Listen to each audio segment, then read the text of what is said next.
Depuis 1937, les États-Unis ont construit des machines de guerre capables de traverser des continents, d'effacer des villes, et de redéfinir la guerre moderne. Certains ont terrorisé l'ennemi. D'autres n'ont jamais quitté le sol. Voici l'histoire complète de chaque bombardier stratégique américain jamais construit. Du premier prototype expérimental au fantôme invisible qui survole vos radars en ce moment même. Boeing XB-15. En 1937, Boeing lança un défi audacieux à la physique et à l'ingénierie militaire. Le XB-15 déployait une envergure de 45 mètres et 4 moteurs Pratt & Whitney de 850 chevaux chacun, capables d'emporter 1130 kg de bombes sur une distance de 8250 km.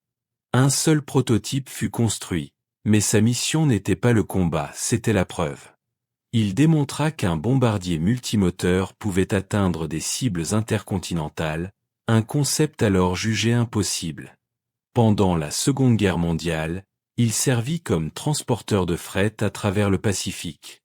Sans lui, il n'y aurait pas eu de B-29. Boeing B-17 Forteresse volante. Entré en service en 1938, le B-17 devint la colonne vertébrale de la campagne de bombardement de précision américaine en Europe. Long de 22 mètres avec 4 moteurs Wright Cyclone de 1200 chevaux, il transportait 2040 kg de bombes à 462 km/h. Armé de 13 mitrailleuses de calibre 50, il fut conçu pour combattre sans escorte de chasse. Boeing en construisit 12 731 exemplaires entre 1938 et 1945. La 8e armée de l'air en perdit 4 735 au-dessus de l'Europe, soit 47% des pertes en bombardiers lourds. Le B-17 prouva que le bombardement de précision de jour pouvait fonctionner. Le prix fut payé en sang au-dessus de l'Allemagne. Consolidated B-24 Liberator. Premier vol en 1941, le B-24 devint l'avion militaire américain le plus produit de l'histoire. Son aile Davis à grand allongement lui conférait une portée et une efficacité en carburant supérieures au B-17. Avec une envergure de 33 mètres et 4 moteurs Pratt & Whitney R1830, il emportait 3600 kg de bombes à 467 km/h. Les usines américaines en produisirent 18 482 entre 1941 et 1945, plus que tout autre bombardier jamais construit. Il opéra sur tous les théâtres de guerre, des champs pétroliers de Ploesti aux sous-marins allemands dans l'Atlantique. Sa production seule démontra la puissance industrielle américaine. Douglas XB-19. En 1941, Douglas construisit le plus grand avion américain avant la Seconde Guerre mondiale. LXB-19 affichait une envergure de 64 mètres, 4 moteurs Wright Air 3350 et une capacité de charge en bombe de 16 800 kg, pour un poids total de 73 500 kg. Un seul exemplaire fut jamais achevé. Il était trop lent à 360 km/h et bien trop coûteux pour une production en série. Douglas exploita les leçons de ce géant expérimental pour concevoir les transports C-74 et C-124. Le bombardier prouva qu'une taille imposante ne garantissait pas une efficacité opérationnelle, mais repoussa les limites de l'ingénierie pour les décennies suivantes. Boeing YB-40 Forteresse volante armée. En 1943, Boeing tenta une idée séduisante, transformer le B-17 en escorteur lourdement armé. 25 B-17 furent convertis en configuration YB-40, la soute à bombe supprimée et remplacée par 14 mitrailleuses calibre 50 et 11 000 cartouches. Sa mission était de protéger les formations de B-17 standard contre les chasseurs allemands. 13 YB-40 volèrent en mission de combat au-dessus de l'Europe au milieu de 1943. Le concept échoua fatalement. Une fois les B-17 normaux allégés par le largage de leurs bombes, le YB-40 surchargé ne pouvait plus les suivre. Le P-51 Mustang résolut le problème d'escorte de manière définitive. Boeing B-29 Super Fortress. Entré en service en 1944, Le B-29 révolutionna le bombardement stratégique avec des compartiments équipage pressurisés, des tourelles télécommandées et la capacité d'emporter des armes atomiques. Long de 30 mètres avec 4 moteurs Reiter 3350 de 2200 chevaux, il transportait 9000 kg de bombes à 565 km/h jusqu'à des cibles situées à plus de 5000 km. Boeing en produisit 3970 entre 1943 et 1946. Le B-29 incendia les villes japonaises, largua les bombes atomiques sur Hiroshima et Nagasaki, et continua à servir durant la guerre de Corée. Aucune autre nation ne pouvait produire son équivalent en 1945. Consolidated B-32 Dominator. Conçu en 1944 comme assurance contre l'éventuel échec du B-29, le B-32 Dominator offrait une envergure de 41 mètres et 4 moteurs Reiter 3350 capables de projeter 9000 kg de bombes à 575 km/h sur une distance de 6100 km. Consolidated n'en construisit que 118 exemplaires, dont seulement 15 participèrent au combat dans le Pacifique durant les dernières semaines de la guerre. Le B-32 effectua la dernière mission de combat américaine de la guerre, le 18 août 1945. Le B-29 fonctionna brillamment. Le Dominator fonctionna convenablement. L'Amérique n'avait besoin que d'un seul. Boeing B-50 Super Fortress. Entré en service en 1947, le B-50 était une version améliorée du B-29. Équipé de moteurs Pratt & Whitney R4360 délivrant 3500 chevaux chacun. Long de 30 mètres, il transportait 9000 kg de bombes à 634 km/h sur une distance de 7500 km. Boeing en construisit 371 entre 1947 et 1953. En 1949, un B-50 baptisé Lucky Lady 2 réalisa le premier tour du monde sans escale avec ravitaillement en vol, couvrant 37 700 km en 94 heures. Il servit comme principal bombardier nucléaire américain avant l'arrivée du B-36 et du B-47. Le B-50 perfectionnait le passé tandis que d'autres appareils redéfinissaient l'avenir.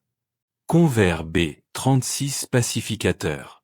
Entré en service en 1949, le B-36 était le plus grand avion à piston produit en série jamais construit. Son envergure de 70 mètres, combinant 6 moteurs Pratt & Whitney R4360 à piston et 4 réacteurs General Electric J47, lui permettait d'emporter 39 000 kg de bombes à 700 km/h sur une distance de 16 000 km. Convair en produisit 384 entre 1946 et 1954. Le B-36 pouvait frapper n'importe quelle cible soviétique depuis des bases américaines et revenir sans ravitaillement. Les équipages le surnommaient « 6 en rotation, 4 en combustion » en référence à ses 10 moteurs. Il fut le bouclier nucléaire américain jusqu'à l'ère des missiles balistiques intercontinentaux. Convair XB-46. En 1947, Convair entra dans la course aux bombardiers à réaction avec le XB-46. Doté d'une envergure de 35 mètres et de 4 turboréacteurs General Electric J35, il pouvait transporter 10 000 kg de bombes à 877 km/h. Un seul prototype fut construit. Le XB-46 perdit la compétition face au B-47 de Boeing, qui démontrait des performances et une portée supérieure. Convair abandonna le programme en 1950. La défaite du XB-46 poussa cependant l'entreprise à développer quelque chose de radicalement plus audacieux, le supersonique B-58 Hustley. Perdre une compétition peut accoucher d'un chef-d'œuvre. Martin XB-48. En 1947, Martin entra dans la même compétition avec le XB-48. Armé d'une envergure de 33 mètres et de 6 turboréacteurs Allison J35, il emportait 10 000 kg de bombes à 832 km/h. Martin construisit 2 prototypes. L'appareil se distinguait par un train d'atterrissage en tandem dit « bicyclette », avec roue de stabilisation latérale, une configuration inhabituelle qui limitait sa flexibilité opérationnelle. L'armée de l'air choisit le B-47 de Boeing, dont les ailes en flèche offraient une supériorité aérodynamique incontestable. Le programme XB-48 fut annulé en 1950. 2 prototypes, 6 moteurs, le meilleur design avait gagné. Northrop YB-49 aile volante. En 1947, Northrop proposa une vision du futur avec le YB-49, une aile volante à réaction dérivée du YB-35 à piston. Doté d'une envergure de 52 mètres et de 8 turboréacteurs Allison J-35, il emportait 7250 kg de bombes à 793 km/h sur une distance de 6400 km. Northrop construisit 2 exemplaires. L'appareil offrait une portée exceptionnelle et une signature radar réduite, mais souffrait de problèmes de stabilité chronique. Un crash fatal en 1948 scella son destin. L'armée de l'air annula le YB-49 en 1950. L'aile volante perdit face aux conceptions conventionnelles, provisoirement. Northrop reviendrait 40 ans plus tard avec le B-2 Spirit. North American B-45 Tornado. Entré en service en 1948, le B-45 Tornado fut le premier bombardier à réaction opérationnelle de l'histoire américaine. Son envergure de 29 mètres et ses 4 turboréacteurs General Electric J-47 lui permettaient d'emporter 10 000 kg de bombes à 933 km/h jusqu'à des cibles situées à 3000 km. North American en construisit 143 entre 1947 et 1950. Le B-45 se distingua principalement dans des missions de reconnaissance durant la guerre de Corée, photographiant des cibles en profondeur en Corée du Nord et en Chine. Il prouva que les bombardiers à réaction pouvaient opérer efficacement au combat. Le B-45 fut le premier. Le B-47 fut meilleur. Boeing B-47 Stratojet. Entré en service en 1951, le B-47 révolutionna la conception des bombardiers avec ses ailes en flèche, ses moteurs en nacelle suspendus et son train d'atterrissage en tandem. Son envergure de 35 mètres et ses 6 turboréacteurs General Electric J-47 lui conféraient une capacité de 11 300 kg de bombes à 977 km/h sur une distance de 6400 km. Boeing en produisit 2032 entre 1947 et 1956, en faisant le bombardier à réaction le plus produit de l'histoire. La conception en aile en flèche du Stratojet influença chaque avion à réaction qui suivit, du B-52 au Boeing 707 civil. Il servit jusqu'en 1969, prouvant que la révolution technologique surpasse toujours l'amélioration graduelle. Convair YB-60. En 1952, Convair tenta de transformer son B-36 à piston en bombardier à réaction avec le YB-60. Équipé d'une envergure de 63 mètres et de 8 turboréacteurs Pratt & Whitney J-57, il pouvait emporter 32 600 kg de bombes à 817 km/h. Un seul prototype fut construit. Le YB-60 affronta directement le B-52 de Boeing, qui offrait de meilleures performances malgré un gabarit plus compact.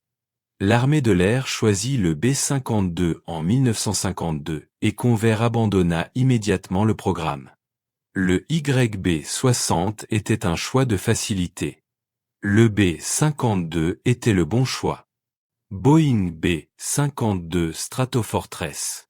Entré en service en 1955, le B-52 est le bombardier ayant la plus longue carrière opérationnelle de l'histoire de l'aviation. Son envergure de 56 mètres et ses 8 turboréacteurs Pratt & Whitney J-57 lui permettent d'emporter 31 500 kg d'armement à 1046 km/h sur une distance de plus de 14 000 km.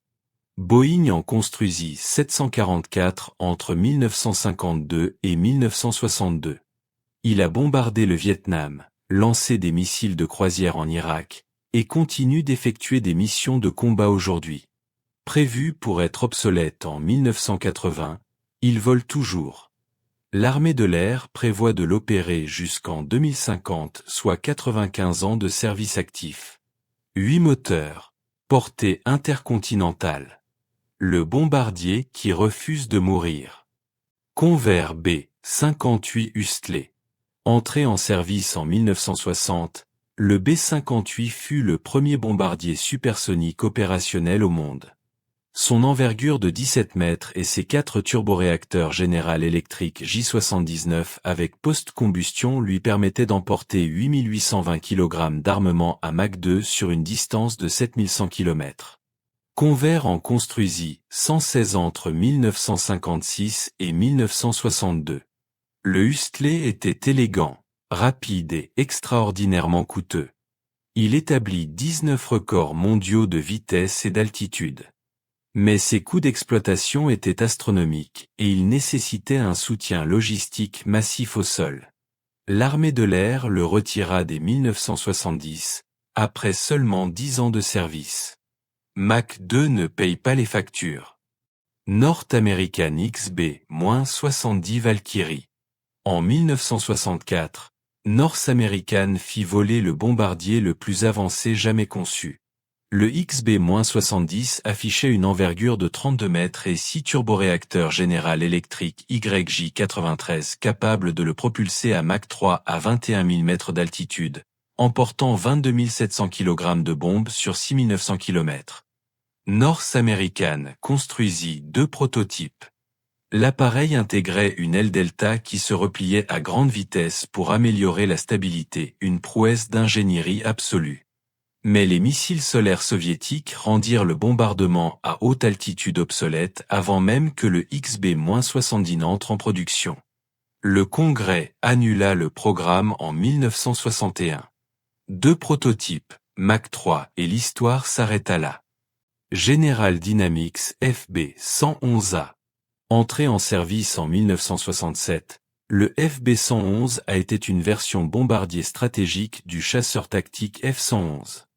Sa voilure à géométrie variable passait de 21 mètres déployés à 10 mètres en flèche complète, propulsé par 2 turbosoufflantes Pratt & Whitney TF-30 capables d'atteindre Mach 2,5 tout en emportant 17 000 kg de charge utile sur 6 600 km. General Dynamics en construisit 76 entre 1967 et 1971. La voilure à géométrie variable permettait une pénétration à haute vitesse et très basse altitude pour éviter les radars soviétiques. Il servit au commandement aérien stratégique jusqu'en 1991, puis fut reconverti en F-111G jusqu'à sa retraite en 1996. Le rêve de Mach 3 mourut. Le compromis à voilure variable survécut. Rockwell B-1A. En 1974, Rockwell fit voler un bombardier supersonique conçu pour remplacer le B-52. Le B-1 a affiché une envergure variable de 41 à 24 mètres et 4 turbosoufflantes General Electric F-101 capables de le propulser à Mach 2,2, transportant 34 000 kg de bombes sur 9 800 km. Rockwell construisit 4 prototypes. Le président Carter annula le programme en 1977, préférant miser sur les missiles de croisière et un futur bombardier furtif. Le B-1 approuva que les bombardiers à voilure variable pouvaient atteindre Mach 2, mais les décisions politiques mirent fin au programme. Carter le tua. Reagan le ressuscita. La mission, elle, ne changea jamais. Rockwell B-1B lancé. Entré en service en 1986, le B-1B lancé était une version repensée du B-1A, optimisée pour la pénétration à basse altitude plutôt que pour la vitesse supersonique à haute altitude. Doté d'une envergure variable de 41 à 24 mètres et de 4 turbosoufflantes General Electric F-120, il emportait 34 000 kg d'armement à Mach 1,25 sur 8200 km. Rockwell en construisit 100 entre 1983 et 1988. Le B-1B échangea la vitesse Mach 2 du B-1A contre une signature radar réduite et de meilleures performances à basse altitude. Le lancer largua plus de bombes en Afghanistan et en Irak que tout autre bombardier de l'histoire. Il vole encore aujourd'hui. Voler bas pour survivre, c'est sa doctrine. Northrop B-2 Spirit. Entré en service en 1989, le B-2 Spirit fut le premier bombardier furtif opérationnel au monde. Son envergure de 52 mètres et ses 4 turboréacteurs General Electric F-118 encastrés dans l'aile volante lui permettaient d'emporter 18 000 kg d'armement à 1010 km/h sur une distance de 11 100 km. Northrop en construisit 21 exemplaires entre 1987 et 2000, à un coût de 2,2 milliards de dollars par appareil. La conception en aile volante combinée à des matériaux absorbant les ondes radar le rendait quasiment invisible aux systèmes ennemis. Le Spirit ouvrit chaque grande campagne aérienne américaine depuis 1999. 21 appareils, 2 milliards pièces, l'arme absolue. Northrop Grumman B-21 Raider. Le B-21 Raider effectua son premier vol en 2023, représentant la prochaine génération de bombardiers furtifs américains. Avec une envergure estimée à 45 mètres et 2 moteurs Pratt & Whitney dont les spécifications restent classifiées, il constitue l'héritier direct du B-2. L'armée de l'air prévoit d'en construire au moins 100 exemplaires à environ 700 millions de dollars chacun, soit un tiers du coût d'un B-2. Le B-21 incorpore les leçons de décennies de furtivité opérationnelle tout en intégrant des capacités de guerre électronique et de frappe de nouvelle génération. Il remplacera le B-1B et une partie de la flotte B-2 d'ici 2030. La tradition commencée en 1937 continue. Le bombardement stratégique évolue, il ne s'arrête jamais. Quel bombardier vous a le plus surpris dans cette liste? Le géant oublié XB-19, le fantôme à 2 milliards qu'est le B-2, ou le B-52 qui survole encore le monde après 70 ans. Écrivez votre réponse en commentaire, vos choix m'intéressent.